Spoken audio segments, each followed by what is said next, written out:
Hello everybody, welcome to divinely guided 7777। कैसे हैं आप सब लोग। Here I come with the message of the day. तो लेट्स सी कि आज का मैसेज किसके लिए है, किस एनर्जी में है, किस तरह का है।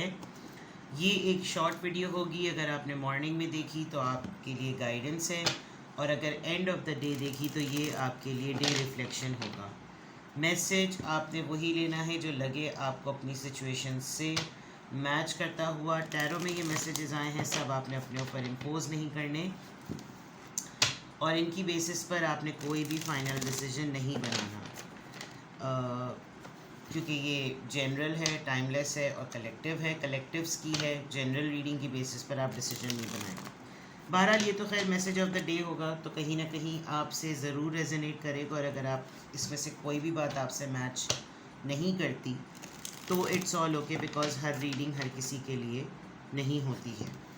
Without any further delay let's see के what is the message of the day.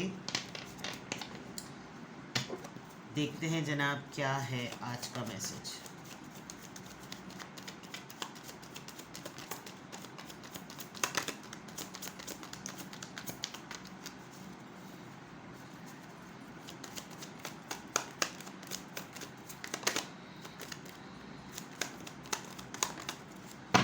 तीन मैसेजेस आ गए हैं।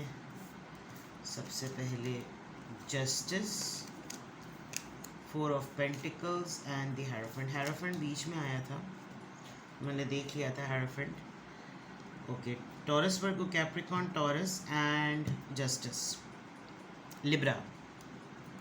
और बॉटम ऑफ द डेक पे है page knight of swords, new beginning, wish fulfilment day. किसी बात को लेकर आप बहुत अनश्योर हैं, स्पेशली आप अपनी पर्सनालिटी के पावर को लेकर बहुत अनश्योर हैं। आपकी कुछ अपनी पर्सनालिटी की इनसिक्योरिटीज़ हैं। आपको लगता है कि जैसे हर वक्त आपके साथ कुछ लोग चलते रहते हैं जो हर वक्त आपके साथ पंगे लेते रहते हैं, आपके साथ आर्ग्यूमेंट्स में रहते हैं। आज वैसे आप मेंटली तौर पर आर्ग्यूमेंट्स के लिए रेडी हैं। ओवरऑल नाइट ऑफ सोर्ड आया है, तो हो सकता है आज आप किसी पर गुस्सा दिखाएं।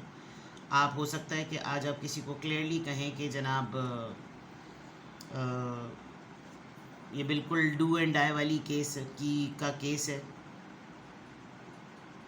कोशिश कीजिएगा कि कंक्लूजन्स पर जंप ना करें, और तभी बोलें जब सामने वाला अपनी बात रख चुका हो। पहले से एंटिसिपेट करके कि शायद ये वही बात अभी थोड़ी देर में बोलेगा, तो इससे पहले कि ये बोले मैं बोल लूँ, नहीं, होल्ड कीजिएगा, ठीक है। स्पॉन्टेनियस आप हैं, आप अगले की बात सुनकर आपके मुंह में जवाब फ़ौरन आएगा, लेकिन आप थोड़ा सा रुक के बोलेंगे ना, तो आपको राइट आंसर करने में, प्रोसेस करने में टाइम मिलेगा। बहुत ज़्यादा बातें नहीं करनी, बहुत ज़्यादा एक्स्ट्रा नहीं बोलना, टू द पॉइंट बात करनी है, ताकि बिल्कुल कंट्रोल्ड रहे, ठीक है ना। आपके सामने कुछ ऐसी सिचुएशन भी आएगी, आपको बहुत सारी चीज़ों पे उजागर करके आपको इस तरह की सिचुएशन में भी डाला जाएगा कि आप स्टार्ट करें, आप इनिशिएट करें, आपकी तरफ से ये चीज़ आनी चाहिए, आप ट्राई करें, आपको ये करना चाहिए। घर हो, काम हो, जॉब हो, बिज़नेस हो, जो भी हो, आपकी तरफ तमाम प्रपोजल्स फेंक दिए जाएंगे एक ब्रांड न्यू बिगिनिंग के तौर पे, कि कोई आएंगे, उनसे मिल लीजिएगा, देख लीजिएगा, इनके साथ मिलके काम कर लीजिएगा, इस तरह की चीज़ें, यू नो।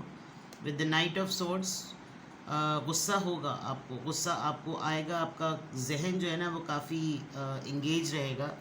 ऐसा भी हो सकता है कि आपने कुछ चीज़ बहुत प्रॉपरली बड़े दिनों से प्लान की हुई है, और अब वो प्लान हुई भी है, और अचानक से आपके सामने कोई एक ऐसी ब्रांड न्यू प्रपोज़ल आ जाए, कोई ऐसा इंसान टपक पड़े जो बोले कि अब हम ये वाली चीज़ नए सिरे से करते हैं, तो आपकी हो सकता है थोड़ा सा आपको गुस्सा आ जाए, ठीक है। चलिए, नाइट ऑफ सोर्ड्स है, लिब्रा, जेमिनी, एक्वेरियस।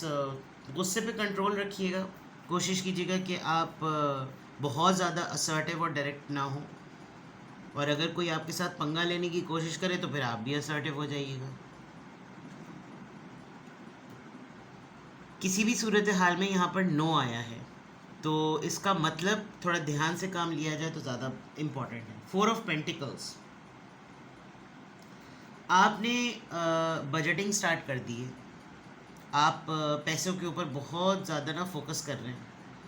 आपको बहुत हाई टाइम लग रहा है कि इस वक्त मैं जो ना वो किसी भी फॉर्म में एक्स्ट्रा पैसे कहीं पर भी ना लगाऊं। मैं लोगों पर भी अपना होल्ड रखूं, मैं अपनी ख्वाहिशात पे भी अपना होल्ड रखूं और इश्यूज़ की तरफ ना जाऊं, बैठूं चुप करके, जम के बैठूं, पुरानी जो गलती किए हैं वो ना करूं और कंट्रोल रखूं अपनी पजेसिवनेस पर, ठीक है ना। फाइनेंशियल स्टेबिलिटी और फाइनेंशियल सिक्योरिटी आज आपका मेन एजेंडा है, जिसको कहना चाहिए। आप छोटी छोटी सही, लेकिन आप बहुत बारीकियों से देखेंगे कि मैं ये सब कुछ नहीं करूं, सही। दूसरा, आप अपने बिलीफ सिस्टम में बहुत सारी चीज़ों को टटोलेंगे।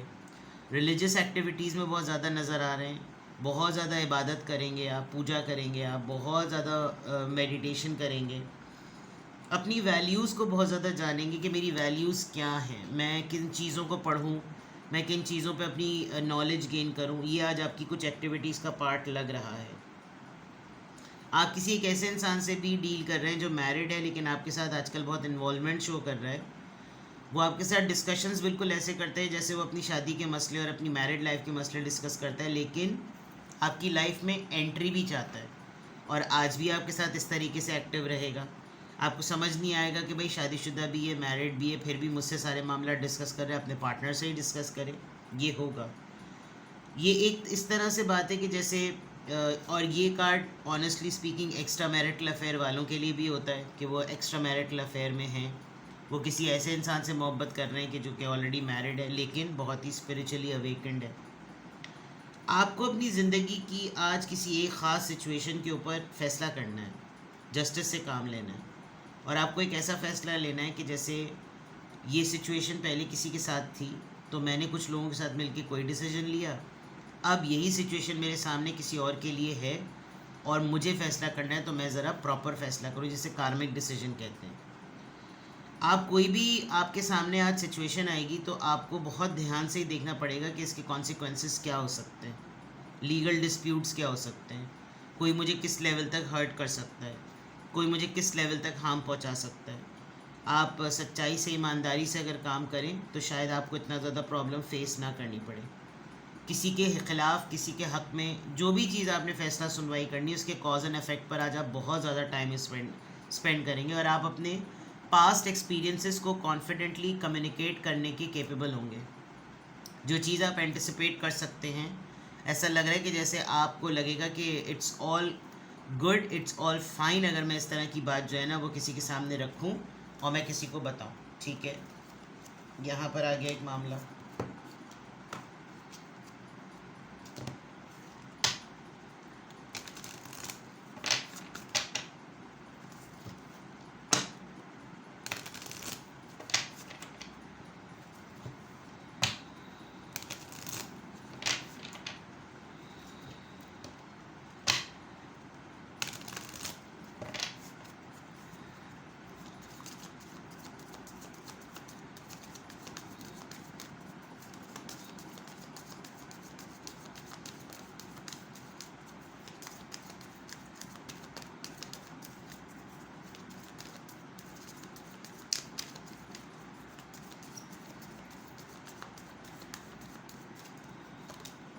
वेंसडे 4, अब फर्स्ट 10 डेज तो गुजर चुके हैं। अब यार नंबर 4 जो है वो आपके लिए कोई भी चीज़ हो सकती है 4, but Wednesday is important. Coming week का वेंसडे या कोई एक ऐसी चीज़ जो कि प्रॉब्लमेटिक हो रही हो और आप उसको उसमें बैलेंस का मेंटेन करें। आपने किसी चीज़ का तवाज़ुन लाने के लिए जो एक ही चीज़ करनी है वो ये कि आपने बहुत हकीकत पसंदी से काम लेना है। आप ज़्यादा मुरव्वत में ना पड़े, ज़्यादा तकल्लुफ़ात में मत पड़ें, ज़्यादा ये मत सोचें कि हाय अल्लाह अगर मैंने ये किया तो क्या होगा। No, you need to be very realistic, क्योंकि जिसके लिए आप मुरव्वत दिखाएंगे वो बड़ा रियलिस्टिक हुआ है। तो जब सभी इतने हकीकत पसंद हुए हैं तो ख़त्म कीजिए मामले को और चीज़ें डन कर दें। ये शायद आपके जस्टिस का पार्ट है, सही है ना। देखते हैं जनाब।